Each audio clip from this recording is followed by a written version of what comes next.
C'est près de Nantes, au dojo de Krav Maga de la Chapelle-sur-Erdre, avec des pratiquants de la self-défense, qu'Hervé Pierre Gustave, dit HPG, complète le tournage de son nouveau film, Les Mouvements du Bassin. C'est des personnes qui se bâtissent des univers en se soustrayant en ne s'occupant pas du regard des autres, parce que c'est un peu des gens marginaux, qu'on dit marginaux, qui chacun fait son propre univers. Alors, l'un qui fait un univers fascisant, l'autre qui fait un univers sur la douceur, l'autre sur la violence, et chacun voilà, se bâtit un univers pour être heureux. Et il y a un personnage qui va de l'un à l'autre de ces univers, qui est joué par moi, pour voir si c'est une possibilité de bonheur. Et dans ce film-là, il y a un personnage joué par Rachida qui fait quelque chose que certains pourraient qualifier de monstrueux pour être heureuse, et qui est un acte très très personnel et très dur que je n'avais jamais vu auparavant dans le cinéma. Et c'est sa façon à elle d'être heureuse. Donc je t'en dis un peu, mais pas beaucoup, pour ne pas trop dévoiler l'histoire, parce que ce qu'elle fait est tellement monstrueux et étonnant que je préfère pas trop le dire. Mais en tout cas, c'est des timbrés sur un fond de tragicomédie. Voilà. C'est une comédie tragicomique avec de fortes personnalités.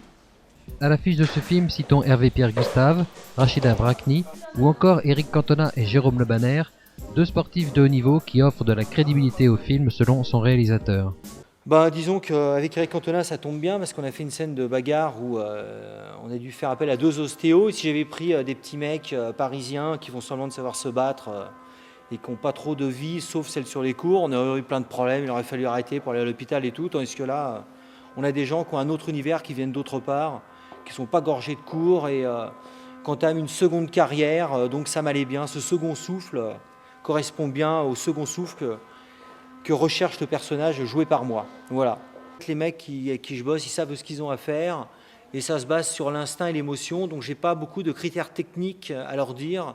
Moi-même, je suis incapable de faire deux prises pareilles parce que j'ai des problèmes de mémoire peut-être, mais voilà. Mais il y a quand même un travail sur ce qu'est la personne qui est en face de moi et après on se cherche devant la caméra. Jérôme Le Banner, pour sa part, se sent bien dans un rôle taillé à sa mesure.